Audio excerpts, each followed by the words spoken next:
अस्सलाम वालेकुम एवरीवन। आज हम स्टार्ट करने वाले हैं चैप्टर नंबर 4 क्लास 11 मैथ का। ठीक है, इसकी जो नई बुक आई है ना, उसमें आज हम स्टार्ट करेंगे चैप्टर नंबर 4। अब चैप्टर नंबर 4 का नाम क्या है? ठीक है, मैट्रिसेस एंड डिटर्मिनेंट्स। ठीक है, तो आप लोगों ने ना आज वाला जो लेक्चर स्टार्टिंग से मैं जो जो कॉन्सेप्ट समझाऊंगी वो ना दिमागों में बिठा लेने हैं। ठीक है, वो समझ लेना है, फिर उसके बाद हम ये क्वेश्चन सॉल्व करेंगे। ठीक है, पहले हम कॉन्सेप्ट समझेंगे कि ये मैट्रिस, डिटर्मिनेंट, ये सारा कुछ होता क्या है। ठीक है, तो मैट्रिस देखो, इसकी वैसे डेफिनेशन तो आप मतलब उधर से कर लेना ना याद बुक से। ठीक है, लेकिन ये एक ऐसा मैट्रिस होता है, ठीक है, ये रोज़ और कॉलम से बनता है जिसको हम बोलते हैं मैट्रिक्स। ठीक है, अब इसमें देखो, ये हमारे पास क्या है, ये मैट्रिक्स है जिसमें कितनी रोज़ हैं, एक और दो रोज़ हैं। कॉलम कितने हैं, एक दो तीन कॉलम है। ठीक है, यहाँ आप इसको ये एग्जांपल देखो, जैसे 1 2 3 5 6 7 लिखा हुआ है, ये एक मैट्रिक्स है। मैट्रिक्स ऐसे लिखते हैं हम। ठीक है, ये स्क्वायर ब्रैकेट के साथ। तो इसमें देखो कितनी रोज़ है, 1 2 3 रोज़ हैं, कॉलम्स 1 2। ठीक है, तो हमेशा याद रखना ये वाले कॉलम होते हैं और ये वाली रोज़ होती हैं। ठीक है, और इसमें ये जो बीच में होता है ना, ये जो हम मतलब ये लिखते हैं 1 2 3 4, ये सारे कुछ, इनको हम बोलते हैं एलिमेंट। ठीक है, या एंट्रीज। इतनी समझ आ गई आप लोगों को? अब उसके बाद मेरी बात सुनो, मैट्रिक्स की ना टाइप्स होती हैं, कहीं ज़्यादा होती हैं। बारी बारी हम देखेंगे कि कौन कौन सी टाइप्स होती है। सबसे पहले देखो, रो मैट्रिक्स है मेरे पास। अब रो मैट्रिक्स क्या होता है? रो मैट्रिक्स जिसमें सिर्फ एक रो हो।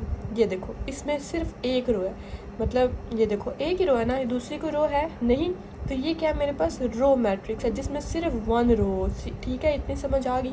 कॉलम मैट्रिक्स क्या होगा, जिसमें सिर्फ एक कॉलम हो। ठीक है, यानी उस पूरे मैट्रिक्स में सिर्फ एक कॉलम हो, दूसरा साथ कोई कॉलम हो ही नहीं। ठीक है, नेक्स्ट है मेरे पास रेक्टेंगुलर मैट्रिक्स। अब वो देखो, अब इसको ध्यान से समझना, एक ना रेक्टेंगुलर मैट्रिक्स और एक जो होता है ना वो स्क्वायर मैट्रिक्स होता है। ठीक है, तो मेरी बात सुनो, ये देखो, एक और चीज़ मैं आप लोगों को बता दूं, जैसे मैंने आपको बताया ना कि ये रोज़ हैं और ये कॉलम्स हैं। ठीक है, तो हमेशा जो m होता है ना वो रोज़ के इक्वल होता है। m किसके इक्वल होता है, रोज़ के इक्वल होता है। और n किसके इक्वल होता है, कॉलम के इक्वल होता है। ठीक है, तो वो बोल रहे हैं कि अगर m n के इक्वल नहीं है, यानी m जो है यानी रोज़ जो है वो कॉलम्स के इक्वल नहीं है, तो वो क्या होता है, रेक्टेंगुलर। ये देखो, आपको पता है ना रेक्टेंगुलर की शेप क्या होती है, तो ये क्या है हमारे पास, रेक्टेंगुलर है, यानी number of rows not equal to number of columns. ठीक है, रोज इसमें कितनी है, 2 हैं, और कॉलम कितने हैं, 3 हैं। ठीक है, तो हमारे पास ये वाला रेक्टेंगुलर मैट्रिक्स है जब हमारे पास m not equal to n होगा। ठीक है,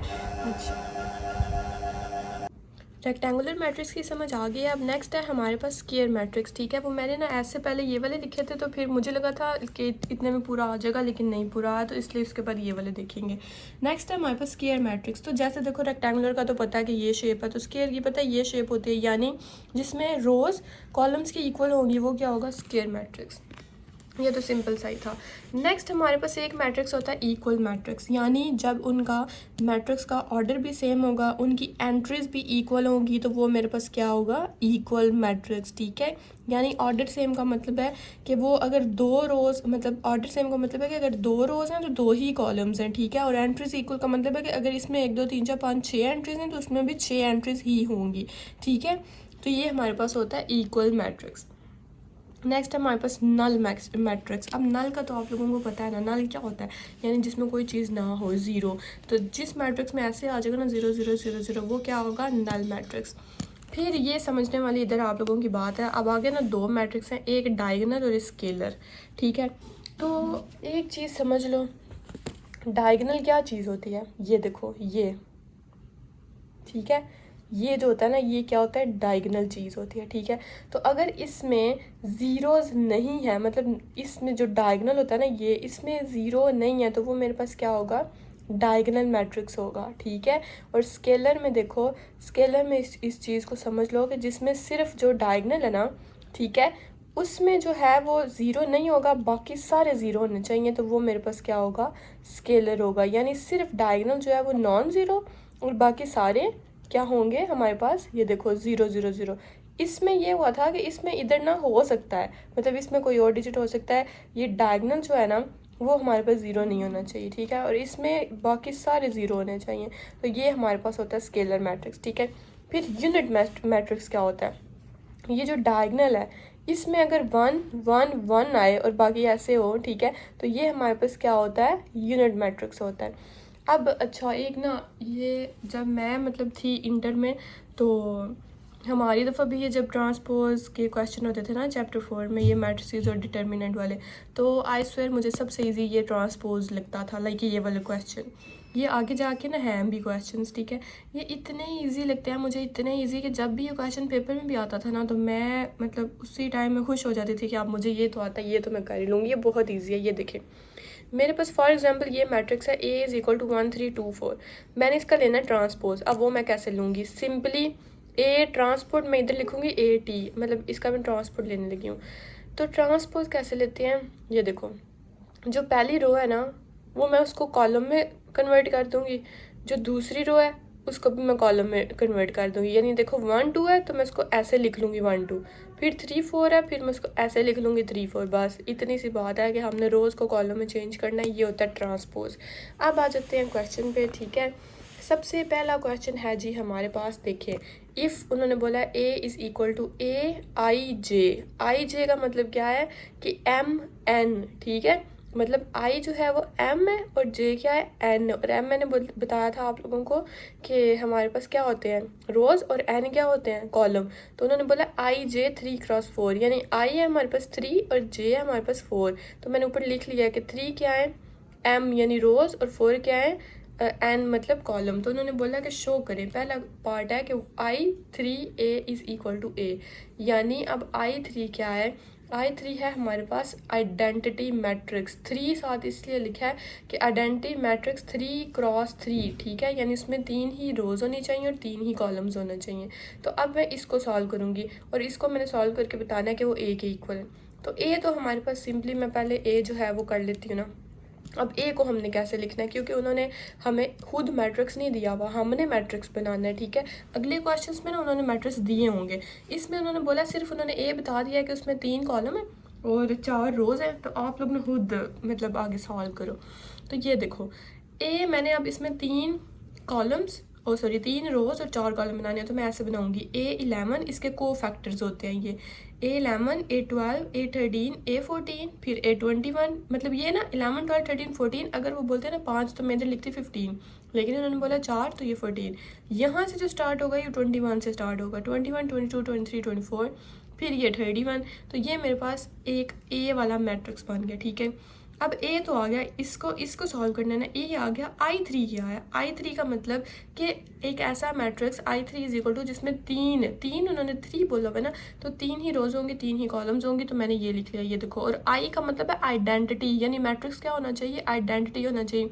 और आइडेंटिटी मैट्रिक्स का मतलब होता है कि जो डायगनल है उसमें 1 हो, बाकी सारे 0 0 हों, ठीक है। तो ये देखो, ये मैंने 3 3 का मैट्रिक्स बना लिया, 3 ही रोज हैं 3 ही कॉलम्स हैं, और ये डायगनल में क्या आ गया 1।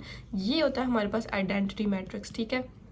अब मैं इसको सॉल्व करने लगी हूँ, तो ये देखें I3A, अब I3 की वैल्यू क्या है, ये मैंने इधर पुट कर ली। अब पहले मैं लेफ्ट हैंड साइड सॉल्व करूँगी ना, और उसको इक्वल करना है A की वैल्यू क्या है, ये तो मैं इधर लिख लूँगी। अब मैं इनको मल्टीप्लाई करने लगी हूँ। मल्टीप्लाई तो आप लोगों को मैं सिखा देती हूँ करना। ये देखें मल्टीप्लाई करना ना, ये वैसे हम पहले भी एक क्वेश्चन में आई थिंक शायद चैप्टर 3 में करके आए हुए हैं, हाँ जी। अच्छा ये देखें 1 को A11 से मल्टीप्लाई करना है, ठीक है। मैं पहले देख लेती हूँ कि पहले मैंने आप लोगों को बताया हुआ है कि नहीं। अच्छा जी, पहले ना ये मैट्रिक्स को मल्टीप्लाई करना सीख लें, क्योंकि मुझे याद आ गया कि मैंने पहले नहीं बताया, मैंने सिर्फ मैट्रिक्स की टाइप्स बताई थी। तो ये मैंने ना छोटा वाला मैट्रिक्स लिया, नीचे जो क्वेश्चन में हमारे पास मैट्रिक्स है ना ये वाला, फिर उसके बाद हम इसको सॉल्व करेंगे कि ये कैसे हुआ है। तो ये देखें फॉर एग्जाम्पल ये मैट्रिक्स है मेरे पास, ठीक है। तो ये देखें 1 0 0 1, ये एक मैट्रिक्स है, और ये A11 A12 A21 A22। तो इसको हम कैसे मल्टीप्लाई करते हैं वो सीखें। सबसे पहले जो 1 है ना, ठीक है, इसका जो पहली रो का पहला एलिमेंट, ठीक है, वो मतलब ये देखो ना, ये जो है ना पहले ये दोनों, ये पहली रो पहले कॉलम के साथ मल्टीप्लाई होगी।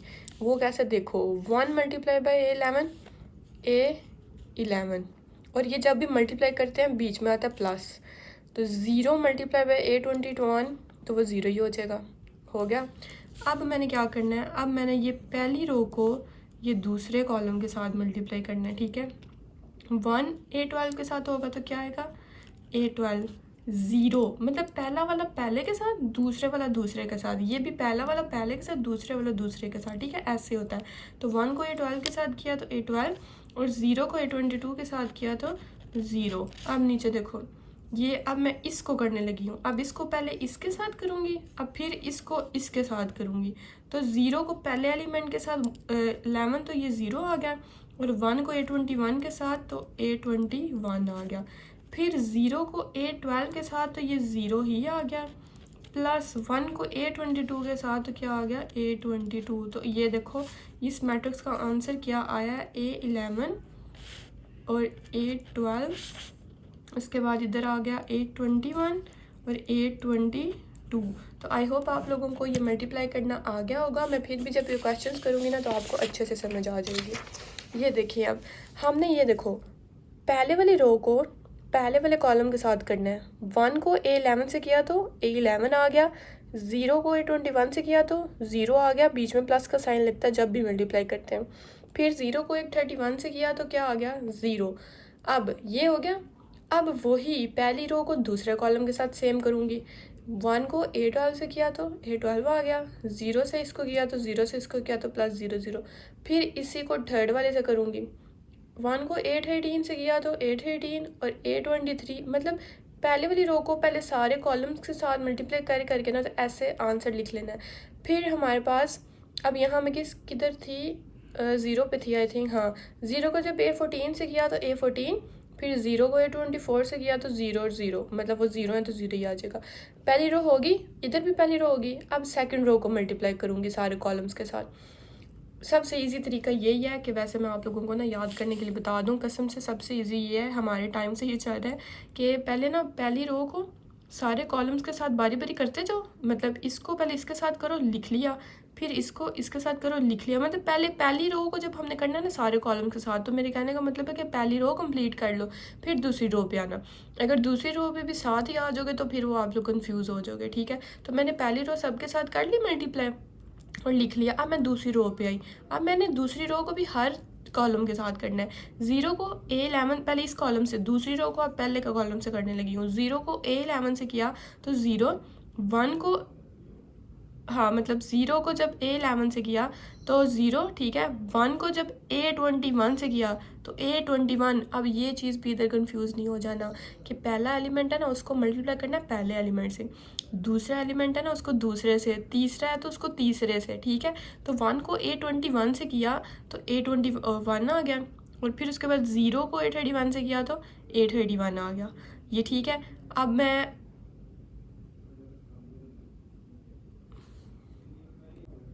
0 को A31 से किया है, जब तो 0 आएगा ना, आप देखो ना, जब 0 को मल्टीप्लाई करें A31 से तो क्या आया, 0। मैंने गलत बोल दिया था, सॉरी। तो 0 आ गया, पहला वाला हो गया। अब मैं इसी दूसरी रो को दूसरे कॉलम के साथ करूँगी। 0 को A12 से किया तो 0, 1 को A22 से किया तो A22, और 0 को A32 से किया तो 0। अब मैं इसी दूसरी को तीसरे से करूँगी। 0 को A13 से किया तो 0, 1 को A23 से किया तो A23, और 0 को A33 से किया तो A33, 0 सॉरी। आप लोगों को ना एक दफ़ा ये मल्टीप्लाई करना आ गया, इसकी प्रैक्टिस करो आप लोग, अच्छे से समझो अच्छे से, ठीक है। तो आई स्वेयर ये आपको मज़ा आएगा मल्टीप्लाई करते हुए। ये सारे मैट्रिक्स के क्वेश्चन, इनफैक्ट जब आप लोग पेपर्स देते हो ना ये फर्स्ट ईयर के, तो आप यकीन करो कुछ ऐसे स्टूडेंट्स होते हैं जो सिर्फ ना कहते हैं हमने बस पास होना है। तो वो कुछ ऐसे चैप्टर्स, ये खास करके मैट्रिक्स और डिटर्मिनेंट्स, ये चैप्टर्स उनके लिए बहुत ईजी होते हैं। तो ये एंड पे जाके आप इतनी प्रैक्टिस करो कि ये वाले आप चैप्टर्स कम से कम चॉइस पे नहीं छोड़ो, क्योंकि ये चैप्टर आते हैं लॉन्ग में और इनमें से ही ज़्यादा पोर्शन आता है ये मैट्रिसेस वाले में, ठीक है। तो इन सब को मल्टीप्लाई करने के बाद देखो A11 इधर आ गया, नीचे से क्या बचा A21, यानी इन सब को प्लस करके तो A12 इधर, A13 इधर, A14 इधर, A22 23 24, और ये 32 33 34। तो ये आ गया मेरे पास। अब ये वैल्यू देखो, ये किसके इक्वल है, ये A के इक्वल है। यानी मैंने प्रूव कर लिया कि identity 3A is equal to A, left hand side is equal to right hand side. अब नेक्स्ट क्वेश्चन देख लेते हैं। आई होप आप लोगों को इतना क्लियर हो गया होगा। अच्छा जी, अब ये है इसका सेकंड पार्ट। तो ये ना आप लोग पेज नंबर 52 पे, बुक के पेज नंबर 52 पे आपने इनकी प्रॉपर्टीज़ लिखी हुई हैं, वो याद कर लीजिएगा, ठीक है। अब मैं एक चीज़ आप लोगों को बता दूँ, पीछे I3 था, अब हमने I4 लिया। A की वैल्यू सेम हम वही अज्यूम करेंगे कि A11 A12 A13 A14 यानी 3 हमारे पास रोज़ हैं, जैसे पीछे उन्होंने IJ का बताया हुआ था ना क्वेश्चन में कि 3x4 यानी 3 रोज़ और 4 कॉलम। तो मैंने कर लिया A की वैल्यू। अब I4 का क्या मतलब है? I3 का मतलब था कि हमने 3x3 यानी 3 ही रोज़ होनी चाहिए, 3 ही कॉलम्स। I4 का मतलब है कि 4 रोज़ और 4 कॉलम। लेकिन I का क्या मतलब है कि आइडेंटिटी मैट्रिक्स होना चाहिए, यानी जो डायगोनल है उसमें से 1 1 होना चाहिए, बाकी सारे 0 होने चाहिए। ठीक है, यानी ये पहले इधर 1 फिर इधर फिर इधर फिर इधर। ठीक है, तो ये होता है हमारे पास आइडेंटिटी मैट्रिक्स। ठीक हो गया। अब अच्छा इसके क्वेश्चन, अब इसको भी सेम मल्टीप्लाई करना है। देखो पहले वाली रो को पहले वाले कॉलम के साथ A11 को 1 से मल्टीप्लाई किया तो A11, बाकी ये 0 0 है तो सबको 0 0 आ जाएगा। फिर अब मैं दूसरी रो के साथ करूँगी ना। ठीक है, ये हो गया ना, A11 इसके साथ हो गया, ये मैंने इधर लिख दिया। अब A12 को करने लगी हूँ इसके साथ। A12 को 0 से किया तो 0, फिर 1 से किया तो 1 और आगे 0 0 ही आ जाएगा। अब मैं A13 को तीसरे से करने लगी, ठीक है, तीसरी को तीसरी से। A13 को इससे किया तो 0 आ गया, ये फिर 0 से किया तो 0 आ गया, फिर 1 से किया तो A13 आ गया, फिर 0 से किया तो 0 आ गया। अब A14 को चौथे से करूँगी। A14 को 0 से किया तो 0 आ गया, फिर 0 से 0, फिर 0 से 0, फिर 1 से किया तो A14। देखो बहुत ईजी है। अब मैं ये दूसरे रो पे आ जाती हूँ। अब मैं बारी बारी सारे कॉलम्स करूँगी। A21 को 1 से किया, A21, बाकी सारे 0 हैं तो 0 0 आ जाएगा। A22 को 0 से किया तो 0, फिर 1 से किया तो A22 और फिर आगे 0 0 है तो 0 ही आ जाएगा। फिर A22 को अब तीसरी कॉलम से करने लगी हूँ। A22 को A23 को, क्योंकि तीसरे को करते हैं ना। ठीक है, वो तो हो गया ना A22 वाला। अब A23 को 0 से किया तो 0, फिर A23 को 0 से किया तो 0, फिर A23 को 1 से किया तो A23 और फिर 0 से किया तो 0। फिर इसको भी बारी बारी करूँगी तो ये आ जाएगा। तो इस तरह इन सब को ये मल्टीप्लाई करना होता है हमने। तो देखो इसका आंसर क्या आ गया, A11 A12, मतलब ये सारा वही जो A की वैल्यू है। ठीक है, तो यहाँ हमारे पास हम लिख देंगे कि राइट हैंड साइड है हमारे पास ये और left hand side is equal to right hand side. ये वाले क्वेश्चन जितने नीट करोगे उतना ठीक होगा। मैंने तो आगे कुछ रफ भी किए हुए हैं, जाहिर है मेरी तो और बात है ना, मैं तो पढ़ चुकी हुई हूँ। लेकिन आप लोगों ने नीट ये वाले क्वेश्चंस करने हैं तो मार्क्स मिलना बहुत आसान हो जाते हैं। Left hand side is equal to right hand side, AI4 is equal to A। ये हो गया हमारे पास क्वेश्चन नंबर 1। अब हम देख लेते हैं क्वेश्चन नंबर 2 इसका। वो समझ लें अब है क्या कि उन्होंने बोला है कि इफ़ A और A की वैल्यू ये है, B की वैल्यू ये है, C की वैल्यू ये है। उन्होंने बोला सबसे पहले A माइनस B। अब हम सीखेंगे माइनस करना, और माइनस प्लस करना इंतहा का ईजी है। आई स्वेयर मल्टीप्लाई करना थोड़ा सा अगर आप लोगों ने प्रैक्टिस नहीं ना की हुई तो मैं आप लोगों को बोल सकती हूँ कि आप लोगों को मल्टीप्लाई करना भी नहीं आता होगा। ठीक है, लेकिन अगर आप लोगों ने प्रैक्टिस की हुई है फिर आप लोगों को कोई मसला नहीं है, फिर आप लोग कर सकते हो। इसको थोड़ा ऐसे कर लेती हूँ। चलें, A माइनस बी। ए की वैल्यू ये, इसका ये मैट्रिक्स है, मैंने ऐसे लिख लिया है 0 3 -1, ये सेम।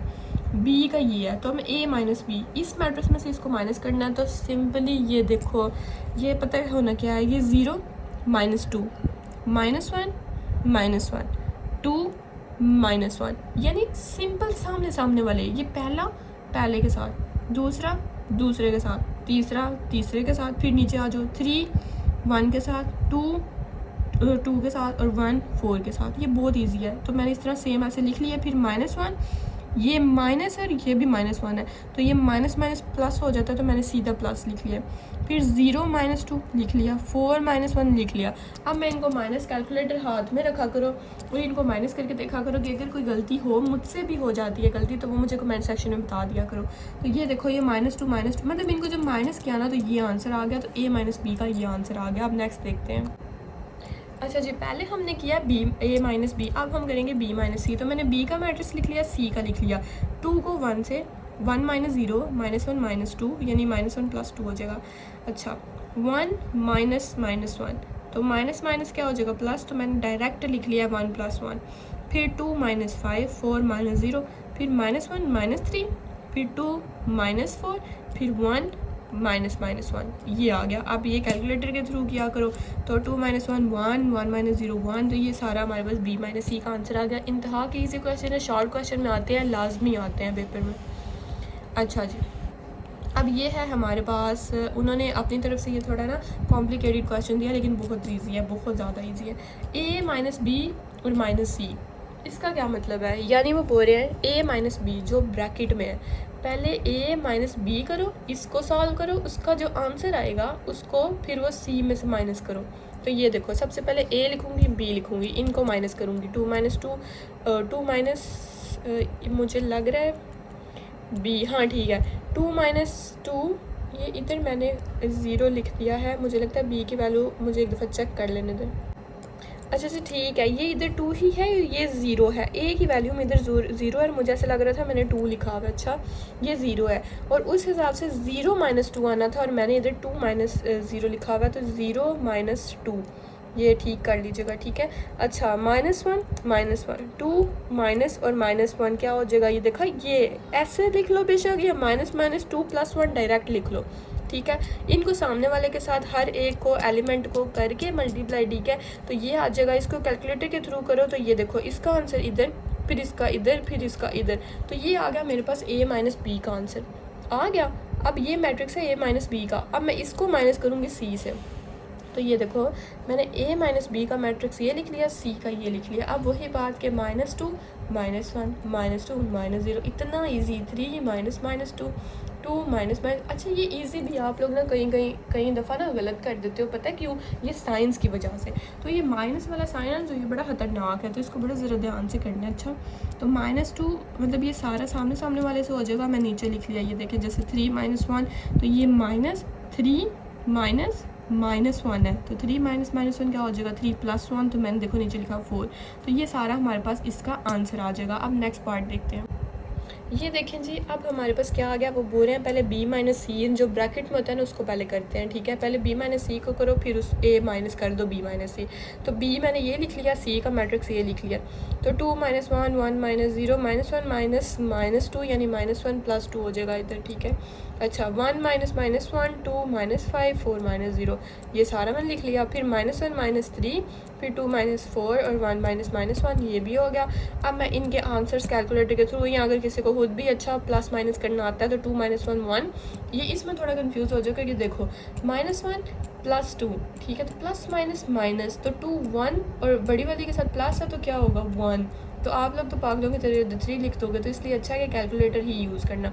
अब b माइनस सी का ये आंसर आ गया। अब मैंने a माइनस बी माइनस सी करना है, a का मैट्रिक्स मैंने इधर लिख लिया माइनस और b माइनस सी वाला इधर। अब मैं इन दोनों को माइनस करने लगी हूँ, ये देखो, ये पहले वाले को इसके साथ, दूसरे को इसके साथ, तीसरे को इसके साथ, फिर इसको इसके साथ, इसको इसके साथ, इसको इसके साथ, फिर इसको ये इतना इजी, इंतहा का इजी है। ये आ गया हमारे पास, ठीक है। अब इसको 0 -1 -1, इसको -2, मतलब ये आंसर आ गया हमारे पास इसका, ठीक है। ये कैलकुलेटर से सारा कर लेना, अगर कोई मेरी गलती होती है तो बता दिया करो। ये हो गया हमारे पास क्वेश्चन नंबर 2 के पार्ट्स। अब हम देख लेते हैं क्वेश्चन नंबर 3, जो कि 1 सेकेंड मैं पेज फिक्स कर लूँ फिर चलें। अच्छा क्वेश्चन नंबर 3 क्या है, ये देखें। अच्छा जी, इसमें आयोटा आ गया, आयोटा अभी जान नहीं छोड़ेगा, पिछले चैप्टर में से आप लोग आयोटा कर रहे हो ना। ये देखो a की वैल्यू ये, b का मैट्रिक्स ये, c का मैट्रिक्स ये। अब फाइंड क्या करना है, वो बोल रहे हैं a b c, इस ये लॉन्ग में क्वेश्चन आ जाते हैं, और ये ना खास करके जो आयोटा वाले होते हैं ना, ये वो लोग दे देते हैं क्योंकि ये थोड़े से ना कॉम्प्लिकेटेड हो जाते हैं मल्टीप्लाई, मतलब वो सारा करना ना। तो ये देखो उन्होंने बोला, मतलब इन दोनों को अब सॉल्व करना ही काफ़ी लॉन्ग क्वेश्चन है। a b को पहले मल्टीप्लाई करूँगी, पहले मतलब a को b से करूँगी मल्टीप्लाई, फिर उसको c से करूँगी, तब जाके लेफ्ट हैंड साइड पूरी होगी मेरी, ठीक है। और उसको जब कर लूँगी फिर b c को मल्टीप्लाई करूँगी और उसको a से करूँगी, तो देखूँगी कि आंसर, मतलब उसको प्रूव करना है कि लेफ्ट हैंड साइड इक्वल है राइट हैंड साइड के। तो सबसे पहले मैंने लेफ्ट हैंड साइड पकड़ ली a b c, सबसे पहले a को b से मल्टीप्लाई करूँगी, तो a b, फिर उसको उसके आंसर को c से, ठीक है। a को मैंने इधर लिख लिया, b को मैंने इधर लिख लिया। अब इन दोनों को मल्टीप्लाई करना है, तो ये देखो मल्टीप्लाई करने का मैंने क्या बताया था आप लोगों को कि पहली रो को पहले कॉलम के साथ, फिर हमारे पास आ जाएगा, फिर पहली रो को दूसरे कॉलम के साथ, पहली रो कंप्लीट, फिर दूसरी रो को पहले कॉलम के साथ, फिर दूसरी रो को दूसरे कॉलम के साथ, तो दूसरी रो भी कंप्लीट। अब देख लेते हैं, आयोटा को मल्टीप्लाई किया माइनस आयोटा से, तो आ गया मेरे पास माइनस आयोटा स्क्वायर। 2 आयोटा को 2 आयोटा से किया तो आ गया प्लस साइन होता है इसमें मल्टीप्लाई में, आ गया +4 आयोटा स्क्वायर, क्योंकि 2 2 सा 4 और आयोटा को आयोटा से किया तो आयोटा स्क्वायर, ये हो गया।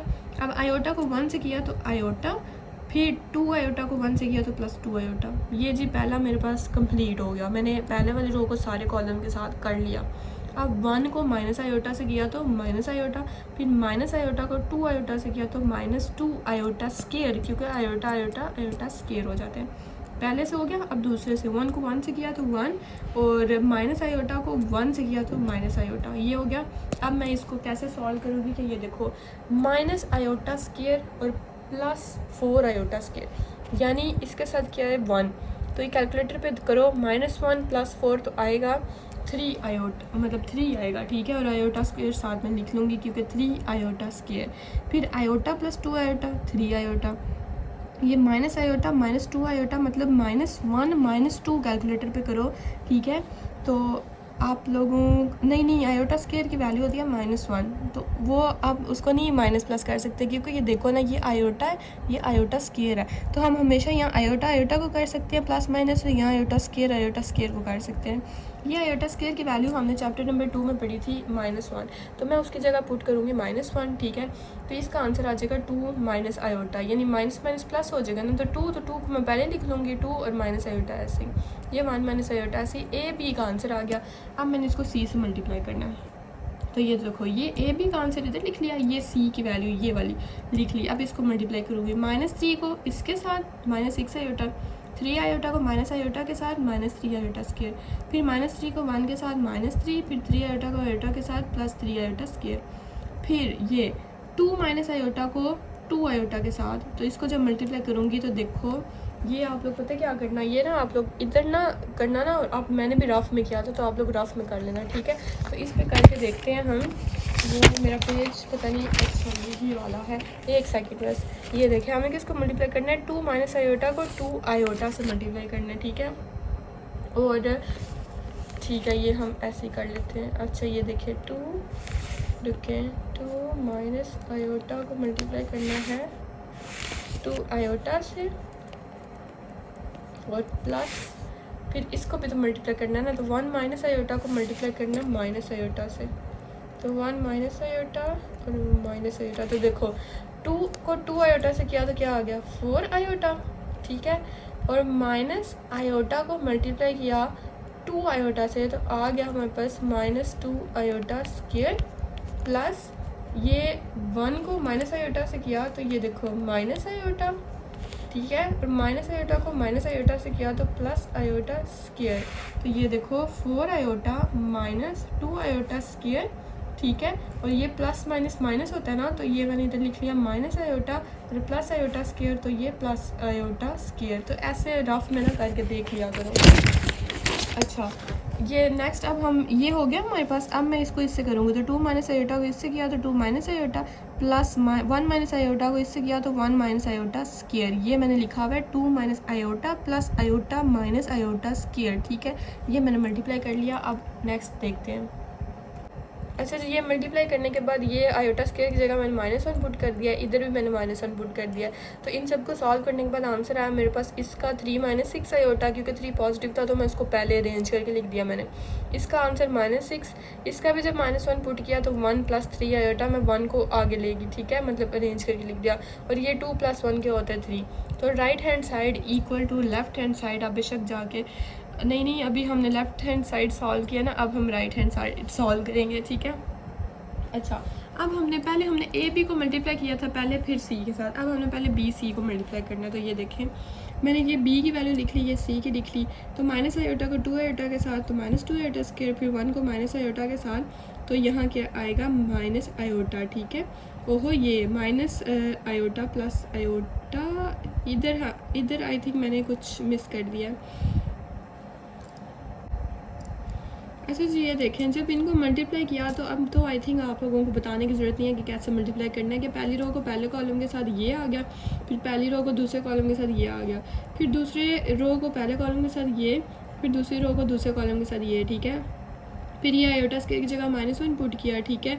और इधर आयोटा मिसिंग है क्योंकि जब मैंने ये इसको मल्टीप्लाई किया था तो यहाँ आया था माइनस आयोटा, ठीक है। वो इसीलिए मैं पहले भी चुप हो गई थी, क्योंकि वो मुझे ना इधर मिसिंग लग रहा था कुछ, ठीक है। तो ये आयोटा ऐसे ही आ गया, तो माइनस आयोटा प्लस आयोटा ये कैंसिल हो जाएंगे, तो ज़ीरो आ गया। 4 आयोटा स्केयर की जगह -1, और इधर भी हमारे पास आता है माइनस आयोटा, क्योंकि जब मैंने ये 2 आयोटा से किया था तो 4 आयोटा स्केयर, और 1 को माइनस आयोटा से किया तो क्या आ गया, माइनस आयोटा। तो ये इधर ठीक कर लीजिएगा, ठीक है। ये आता है ऐसे। अच्छा, ये आ गया। अब ये देखें, ये 2 माइनस आयोटा, इधर 0, और ये 4 -1, और ये माइनस आयोटा, तो ये -4 आ जाएगा, क्योंकि 4 को -1 से मल्टीप्लाई किया तो -4 माइनस आयोटा और 0 3 आयोटा। अब ये आ गया मेरे पास बी सी की वैल्यू। अब मैंने ए को मल्टीप्लाई करना है बी सी से। अब ये देखो, ए की वैल्यू लिखी, बी सी की वैल्यू लिखी। अब मल्टीप्लाई करूँगी पहले वाले को पहले के साथ, और फिर पहले को दूसरे के साथ, फिर दूसरे को पहले के साथ, फिर दूसरे को पहले वाले के साथ। तो ये मल्टीप्लाई करने के बाद मेरे पास ये आंसर्स आ गए हैं, ठीक है। कहते हैं तो ये आप लोग राफ में करोगे, ये मैंने भी राफ में किए थे, ठीक है। देखो आयोटा को जब ये 2 माइनस आयोटा से किया तो 2 आयोटा माइनस आयोटा, आयोटा क्या होता है, आयोटा स्केयर, तो 2 आयोटा माइनस आयोटा स्केयर ये आ गया, और प्लस 2 आयोटा को -4 से किया तो -8 आयोटा, ये बीच में प्लस भी है। मतलब मुझे तो आते हैं, मैं तो ज़ुबानी भी कर सकती हूँ ना, लेकिन ये देखो फिर -2 आयोटा को फिर ये इससे किया तो क्या आ गया मेरे पास, -2 आयोटा स्केयर, तो ये आ गया। फिर इसको जब इससे करूँगी तो देखो आयोटा को 0 से किया तो 0, फिर 2 आयोटा को 3 आयोटा से किया तो 6 आयोटा स्केयर, ये आ गया। फिर 1 को 2 माइनस आयोटा, तो ये सिंपल ऐसे ही, प्लस माइनस आयोटा को जब इससे किया तो आ जाएगा +4 आयोटा, ठीक है। ये देखो +4 आयोटा और माइनस प्लस, तो प्लस आयोटा स्केयर, तो ये नीचे ऐसे सेम आ जाएगा कि ये 0 और -3 आयोटा स्केयर, ठीक है। तो जिधर जिधर आयोटा स्केयर है उधर मैं -1 पुट कर दूंगी, तो ये सारा सॉल्व करने के बाद मेरे पास आंसर आएगा 3 - 6, ये लिखा हुआ है 3 - 6, ठीक है। मतलब इसको जब मैंने अरेंज करके लिखा ना, तो ये देखो ये 3 जो था ये मैंने पहले लिख लिया, ठीक है। तो ये आ गया मेरे पास 3 - 6 आयोटा -6, ये -6, और ये 1 + 3 आयोटा। मैंने जब 2 - 1 किया तो 1 आ गया, मैंने इसको अरेंज करके लिखा है 1 + 3 आयोटा, और इधर क्या आ जाएगा 3। तो ये मेरे पास राइट हैंड साइड आ गया, और ये देखें ये है हमारे पास लेफ्ट हैंड साइड, तो right hand side is equal to left hand side हो गया सॉल्व। अब अगला भी क्वेश्चन ऐसा ही है हमारा कि हमने ना पर ये इजी है, मल्टीप्लाई वाले तो मुश्किल होते हैं, प्लस माइनस वाले इजी होते हैं, और प्लस करना कोई मुश्किल काम नहीं है। वही सेस जैसे माइनस किया था, इसको इसके साथ, इसको इसके साथ, इसको इसके साथ, इसको इसके साथ। तो देखो उन्होंने बोला है लेफ्ट हैंड साइड दे दिया उन्होंने कि AB + C is equal to AB + AC। तो पहले लेफ्ट हैंड साइड देख लेते हैं, पहले B + C करते हैं, फिर उसको A से मल्टीप्लाई करना है। अच्छा ये मल्टीप्लाई आ गया फिर से कि अच्छा B + C पहले करते हैं। तो B की वैल्यू मैंने ये लिखी, C की मैंने ये लिखी, माइनस आयोटा को प्लस कर दिया, 2 आयोटा 1 + 1, ठीक है, और 2 आयोटा माइनस आयोटा, क्योंकि वो प्लस था तो प्लस माइनस आयोटा, और 1 + आयोटा। और ये मुझे एक दफ़ा कंफर्म कर लेने दें, क्योंकि C की वैल्यू है इधर 1 और आयोटा, और 1 1 इधर आयोटा नहीं आता, इधर 1 + 1 आता है, क्योंकि 1 + 1 2 होता है ना, क्योंकि ये देखो 1 + 1, ठीक है, तो 1 + 1 ये हो गया। अब माइनस आयोटा + 2 आयोटा क्या होता है, आयोटा, क्योंकि कैलकुलेटर पे करो -1 + 2 तो क्या आएगा, 1 ही आएगा। तो आयोटा 1 + 1 2, 1 + आयोटा ऐसे ही, 2 आयोटा माइनस आयोटा आयोटा। अब नेक्स्ट ये आंसर है जो B + C का, उसको A से मल्टीप्लाई करते हैं। ये देखें जी, A की वैल्यू मैंने लिख ली और B + C की वैल्यू मैंने लिख ली, ठीक है। इनको मल्टीप्लाई करूँगी, पहली रो को पहले कॉलम के साथ, आयोटा को आयोटा से किया तो आयोटा स्केयर, 2 आयोटा को आयोटा से किया तो +2 आयोटा स्केयर, फिर आयोटा को 2 से किया तो 2 आयोटा, फिर 2 आयोटा को 1 + आयोटा से किया तो मेरे पास 2 आयोटा + 2 आयोटा स्केयर आंसर आ गया। फिर 1, अब पहला वाला कंप्लीट हो गया, अब दूसरी रो पे आ जाऊँगी, इसको हर एक कॉलम के साथ करूँगी। 1 को आयोटा से किया तो आयोटा, फिर माइनस आयोटा को आयोटा से किया तो माइनस आयोटा स्केयर, क्योंकि बीच में हम प्लस लगाते हैं ना वैसे तो मल्टीप्लाई करते हुए, लेकिन ये माइनस था तो प्लस माइनस हो जाएगा, ठीक है। अब मैंने इससे करना है, तो 1 को 2 से किया तो 2, फिर माइनस आयोटा को 1 + आयोटा से किया तो माइनस आयोटा स्केयर आंसर आ गया। अब मैं देखूँगी, इनको सॉल्व करूँगी, आयोटा स्केयर + 2 आयोटा स्केयर क्या होता है, 3 आयोटा स्केयर। फिर इधर जिधर जिधर आयोटा स्केयर है उधर मैं पुट करूँगी -1, और 2 + 2 क्या होता है 4 आयोटा। अब इधर भी -1 पुट किया, ठीक है। इधर जो है मेरे पास ये मेरा आंसर आया था, 1 को आयोटा से किया तो आयोटा, हाँ ठीक है, ये ठीक है। 2 - आयोटा माइनस आयोटा स्केयर, और इधर भी मैं क्या करूँगी, आयोटा स्केयर की जगह -1 पुट करूँगी, ठीक है। तो लेफ्ट हैंड साइड मेरे पास ये आ जाएगी। अब ये इसकी जगह -1 पुट किया तो ये -3 आ गया। इधर मैंने ये देखें -2 + 4 आयोटा आ गया। इधर मेरे पास 1, ये क्या हुआ है, अच्छा ठीक है, इधर आयोटा आता है ना, ये देखें ये आयोटा माइनस आयोटा स्केयर है, तो मैंने इधर आयोटा माइनस आयोटा स्केयर की जगह -1 आ गया, और ये माइनस माइनस क्या हो गया प्लस, तो क्या बनेगा आयोटा +1, तो मैं 1 को पहले लिख लूँगी आयोटा को बाद में, तो आ जाएगा आयोटा 1 + आयोटा। ये आ गया मेरे पास लेफ्ट हैंड साइड। अब करेंगे राइट हैंड साइड सॉल्व। ये देखिए AB + AC, यानी पहले A को B से मल्टीप्लाई करो और फिर A और C को मल्टीप्लाई करो, उन दोनों को प्लस करो। तो पहले मैंने A B को मल्टीप्लाई किया, ये A और B को, इसको मल्टीप्लाई अब करना आ गया कि पहले रो को पहले कॉलम के साथ, फिर पहली रो को दूसरे कॉलम के साथ, तो ये आ जाएगा, यानी पहली रो कंप्लीट हो जाएगी। फिर दूसरी रो के पास आ जाएंगे, तो दूसरी रो को पहले कॉलम के साथ, फिर दूसरी रो को दूसरी कॉलम के साथ, तो ये आ जाएगा। अब ये देखें minus iota square + 4 iota square 3 iota square आ गया, फिर ये क्या आ जाएगा 3 आयोटा, फिर माइनस आयोटा -2 आयोटा स्केयर की जगह -1, और ये 1 माइनस आयोटा ऐसे ही। तो ये मेरे पास A B को जब मैंने मल्टीप्लाई किया तो ये आंसर आ गया, जब मैंने आयोटा स्केयर की जगह -1 पुट किया तो ये आंसर आ गया, ठीक है। अब AC देखो, AC को भी सेम मैं मल्टीप्लाई करूँगी, वही आयोटा को 2 आयोटा के साथ, फिर 2 आयोटा को -2 आयोटा के साथ, तो इसको ऐसे लिख लूँगी, फिर आयोटा को 1 के साथ और +2 आयोटा को आयोटा के साथ, तो ये आ गया। फिर 1 को 2 आयोटा प्लस माइनस आयोटा को माइनस आयोटा के साथ, तो ये आ गया। फिर 1 को 1 से प्लस 1 को आयोटा से, ये आ गया। ये इनको जब मैंने सॉल्व किया आयोटा स्केयर की जगह -1 और -1, तो 2 बच गया खाली, ठीक है। तो ये कैंसिल हो जाएंगे, मतलब 2 + 2 -2, तो क्या बचा 0। अगर ना भी करें तो सीधा ही ये तो कैंसिल हो रहे हैं। अच्छा, इधर आयोटा स्केयर की जगह -1 पुट किया तो ये, और इधर भी आयोटा स्केयर है तो -1, और इधर भी आयोटा स्केयर है -1। इन सबको सॉल्व करेंगे तो इधर 0 की जगह 0 ही, इधर -2 + आयोटा आ जाएगा, इधर ये -1 + 2 आयोटा आ जाएगा, और ये जो है ये 2 बन जाएगी, क्योंकि 1 - प्लस तो 2। अब इन दोनों के आंसर आ गए, एक ये A B का और A C का। तो देखिए क्वेश्चन में है कि A B + A C। अब मैं इन दोनों को प्लस करूँगी, और प्लस करना तो आप लोगों को मेरी तरफ बहुत ईजी लगता है।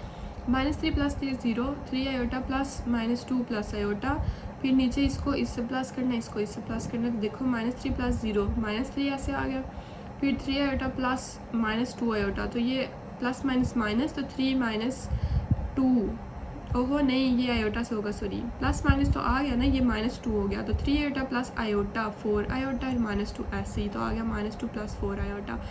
फिर नीचे देखो 2 minus iota plus minus minus, तो ये -1 हो गया, तो 2 - 1 क्या हो गया 1, तो 1 आ गया, और माइनस आयोटा प्लस 2 आयोटा क्या होता है आयोटा, तो ये आ गया। और यहाँ ये 3 आयोटा सेम, यानी 2 + 1 क्या होता है 3, और माइनस आयोटा ऐसे ही। तो ये देखिए ये हमारे पास राइट हैंड साइड और ये हमारे पास left hand side. So right hand side is equal to left hand side is equal to right hand side. अब नेक्स्ट देख लेते हैं ये क्वेश्चन ना, ये क्वेश्चन नंबर 4 के ना 3 पार्ट हैं, ठीक है। तो ये ना शॉर्ट में भी आ जाते हैं, कभी कभी ना लॉन्ग में भी आ जाते हैं, क्योंकि आपको पता है कि लॉन्ग में ना मैं इंशाल्लाह पेपर पैटर्न भी इसका कर दूंगी अपलोड। लॉन्ग में ना ऐसे आता है क्वेश्चन लॉन्ग A और B पार्ट में। अच्छा, A और B पार्ट में आता है, यानी 10 नंबर का एक लॉन्ग होता है, 5 नंबर इसके 5 नंबर इसके, ठीक है। तो कभी कभी अगर एग्जामिनर का इतना दिमाग घुमा हुआ ना तो वो दे देता है ये 5 नंबर का, ठीक है, लेकिन वो बहुत ईजी है। ये देखिए करना क्या है, ये तीनों एक जैसे हैं या सेम है। पहला वाला है A + B स्केयर, पता है ये वो फार्मूला है कि = A square + 2AB + B square, ठीक है। वो बोल रहे हैं कि अगर A और B जो है वो स्केयर मैट्रिक है, ठीक है, मैट्रिक्स है ऑफ सेम ऑर्डर है उनका, ठीक है। तो एक्सप्लेन करें कि y इन जनरल, यानी वैसे तो वो इक्वल है, लेकिन y in general A + B square क्यों इक्वल नहीं है A square + 2AB + B square के। तो ये देखो इन दोनों में से मैंने लेफ़्ट हैंड साइड पहले सॉल्व करनी है, और उसको जो है वो बताना है कि वो इक्वल है राइट हैंड साइड के कि नहीं है। तो लेफ्ट हैंड साइड को पकड़ लो, A + B का स्केयर, ये + B स्केयर है, यानी 2 दफ़ा A + B ऐसा ही है ना, लिख लूँगी। अब इनको मल्टीप्लाई करूँगी, तो A स्केयर A को A से किया A स्केयर, A को B से किया AB, B को A से किया BA, और B को B से किया B स्केयर, ठीक है। और मैट्रिक्स में कभी भी AB इक्वल नहीं होता BA के, ठीक है। सिंपल आप लोग ये लिख दो, ये 3 स्टेप्स का आंसर है, ठीक है। तो मैं सिंपली इधर लिख लूँगी कि A + B square is equal to A square + 2AB + B square, यानी ये इसके इक्वल नहीं है। जैसे ये देखें फॉर एग्जांपल, इसको ये एग्जांपल के तौर पे समझा रही हूँ, ठीक है। A का मैट्रिक्स है A 1 3 2 4, और इसका है B का ये वाला, ठीक है। तो देखो A B इक्वल नहीं है B A के, सही है। ऑर्डर तो इनका सेम है, मतलब स्केयर मैट्रिक्स है ना, तो ऑर्डर इनका सेम है कि 2 रो 2 कॉलम, लेकिन ये दोनों एक दूसरे के इक्वल नहीं है, और ना B A इक्वल होता है A B के। इतना क्लियर हो गया। तो बस ये इतना सा क्वेश्चन था, मतलब आप भी सारे सेम ही हैं।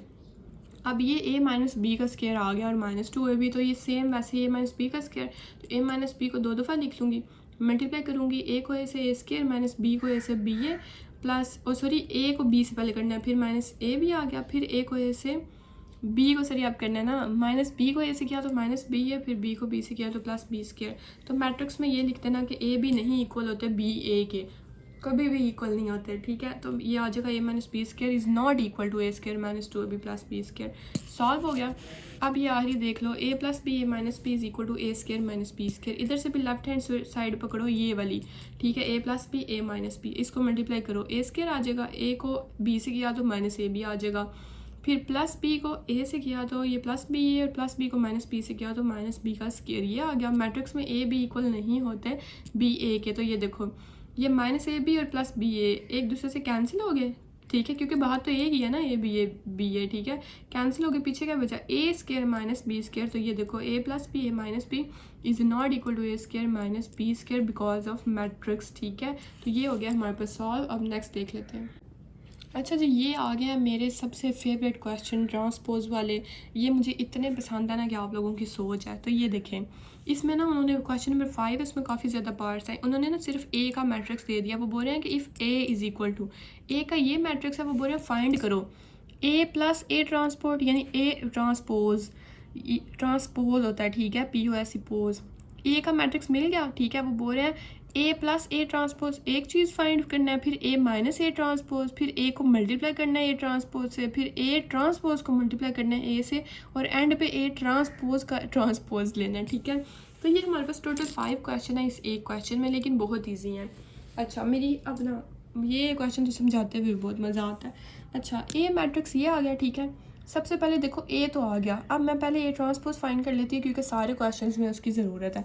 तो ए ट्रांसपोज कैसे फाइंड करते हैं कि रोज़ को कॉलम में चेंज कर देते हैं, पहली से शुरू करना है, ठीक है। -1 2 3 मैंने इसको लिख लिया कॉलम में, -1 2 3, फिर मैं दूसरे पे की 1 0 2, फिर मैंने इसको लिख लिया 1 0 2, फिर -3 5 और 3, फिर -3 5 और 3, यानी रोज़ को कॉलम में लिख दो। ए का मैंने ट्रांसपोज ले लिया, पहला वाला पार्ट फाइंड करते हो, ए भी आ गया, ए ट्रांसपोज भी। अब A plus A transpose, A plus A transpose, A की वैल्यू लिखी प्लस इसकी ये लिखी ट्रांसपोज वाली, प्लस करना तो नहायत ईजी है ना, -1 प्लस फिर 2 को इससे, फिर 3 को इससे, फिर इसको इससे, 0 को ये दूसरे वाले के साथ, और 2 को 5, फिर इसको इसके साथ, फिर इसको इसके साथ, फिर इसको इसके साथ। तो ये सारा मैंने प्लस करके ये कैलकुलेटर का यूज़ करके ये आंसर आ गया -2 3 0 3 0 7 0 7 6। ये आ गया आंसर पहले पार्ट का। दूसरा पार्ट है ए माइनस ए ट्रांसपोज, ए की वैल्यू लिखी, एक ए ट्रांसपोज की लिखी, सेम माइनस करना बहुत ईजी है, पहला वाला पहले वाले के साथ, दूसरे का दूसरा, तीसरा तीसरा, मतलब सामने सामने जो भी है। 1 को 2 से, 0 -0 2 -5 -3 5 -2 3 -3, इन सबको मैंने पहले ऐसे लिखा और आंसर मेरे पास ये आ गया। दूसरा पार्ट भी सॉल्व हो गया, दिखा, ये तो बहुत ईजी होता है। अब ये इधर आ गया मल्टीप्लिकेशन, अब ए भी है और ए ट्रांसपोज भी, अब इन दोनों को मल्टीप्लाई करना है। ये भी अब तो है, ईजी लग रहा होगा आप लोगों को। पहले रो को पहले हमने तीनों कॉलम के साथ करना है, इसका काम ख़त्म हो जाए। पहले -1 को -1 से क्या आ गया 1, 2 को 2 से +4, फिर 3 को 3 से तो +9, ख़त्म। अब पहले को दूसरे के साथ करूँगी, -1 को 1 से -1, 2 को 0 से 0, 3 को 2 से 6, ये भी कंप्लीट। अब इसको किससे करूँगी, इससे थर्ड वाले के साथ, -1 को -3 के साथ 3, 2 को 5 के साथ 10, 3 को 3 के साथ 9। ये पहले वाली रो का काम ख़त्म। अब दूसरे पे आ जाओ, अब इधर से भी दूसरी स्टार्ट होगी। 1 को -1 के साथ -1, ये हमेशा याद रखना, पहले को पहले, दूसरे को दूसरे, तीसरे को तीसरे, ठीक है। मल्टीप्लाई की बात कर रही हूँ। अब 1 को 1 के साथ 1 किधर थी, हाँ ठीक है, ये हम अब दूसरे को ना पहले के साथ कर रही हूँ मैं, ठीक है। 1 को -1, 0 को 2 0, और 2 को 3 6। अब इसको दूसरे के साथ करूँगी, 1 को 1 1, 0 से 0 0, और 2 को 2 4। अब इसको तीसरे से, 1 को -3, 0 को 5 0, और 2 को 3 6। अब दूसरी रो का भी काम खत्म हो गया, तीनों कॉलम से मैंने मल्टीप्लाई कर दिया, ये मेरे पास दूसरी रो भी आ गई। अब तीसरी को करूँगी, -3 को -1 के साथ +3, प्लस -3 को 2 के साथ, 5 को 2 के साथ 10, फिर +3 को 3 के साथ 9, कंप्लीट हो गया पहले वाले के साथ। अब इसको दूसरे के साथ, -3 को 1 के साथ -3, 5 को 0 के साथ 0 और 3 को 2 के साथ 6। फिर ये भी कंप्लीट, फिर -3 को -3 के साथ 9, फिर 5 को 5 के साथ 25, फिर 3 को 3 के साथ 9। तो ये आ गया। अब इनको कैलकुलेटर के थ्रू जब मैंने किया तो मेरा आंसर ये आ गया। तो ये भी पार्ट हो गया। अब ए ट्रांसपोज पहले लिखूंगी, फिर ए लिखूंगी और फिर उनको मल्टीप्लाई करूंगी, क्योंकि उन्होंने क्वेश्चन ही ऐसा दिया हुआ है। ठीक है, तो ये देखो मैंने पहले ए ट्रांसपोज लिख लिया, फिर ए को सेम उसी तरह -1 को 1 के साथ, फिर 1 को 1 के साथ, प्लस और -3 को 3 के साथ 9 कंप्लीट। फिर -1 को 2 के साथ, फिर 1 को 0 के साथ, फिर -3 को 5 के साथ कंप्लीट। फिर -1 को 3 के साथ, फिर 1 को 2 के साथ, फिर -3 को 3 के साथ कंप्लीट। पहली रो का काम कंप्लीट। फिर दूसरी रो पे आ जाते हैं।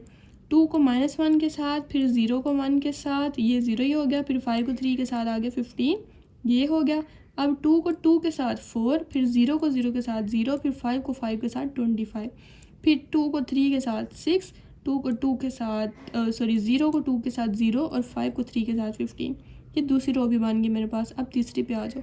3 को -1 के साथ -3, प्लस 2 1 ज़ा 2, प्लस 3 3 ज़ा 9, ये हो गया कवर। अब इसको 3 को 2 के साथ 6, 2 को 0 के साथ 0, 3 को 5 के साथ 15।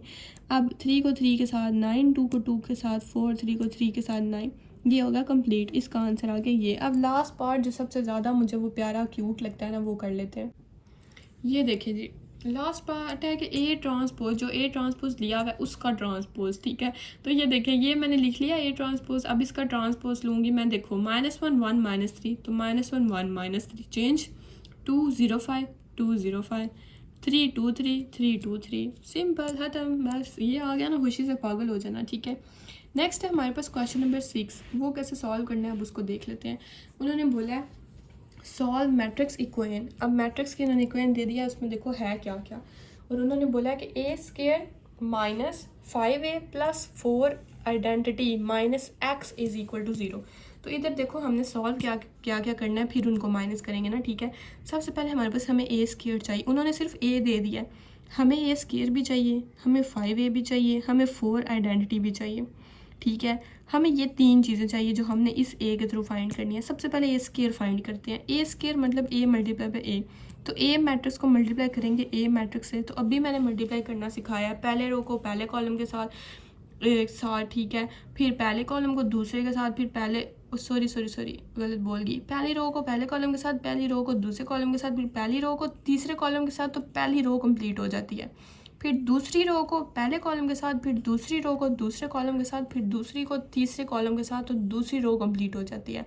फिर तीसरी रो को पहले के साथ, फिर तीसरी को दूसरे के साथ, फिर तीसरी को तीसरे के साथ, तो तीसरी रो कंप्लीट हो जाती है। ठीक है, ये होता है मल्टीप्लिकेशन। इन सब को जब कैलकुलेटर से सॉल्व किया तो मेरे पास a² का आंसर आ गया। a का आंसर आ गया मेरे पास a²। अब नेक्स्ट मुझे चाहिए 5a। a है मेरे पास और 5, यानी 5 को मल्टीप्लाई करना है a मैट्रिक्स का। तो 5 2 ज़ा 10, 5 2 ज़ा 10, 5 1 ज़ा 5, 5 0 ज़ा 0, ये तो सिंपल है। 5 1 ज़ा 5, 5 -5 -5, 5 1 ज़ा 5, 5 3 ज़ा 15, 5 0 ज़ा 0, ये आ गया मेरे पास 5a का आंसर। क्लियर। अब नेक्स्ट चाहिए हमें 4 आइडेंटिटी।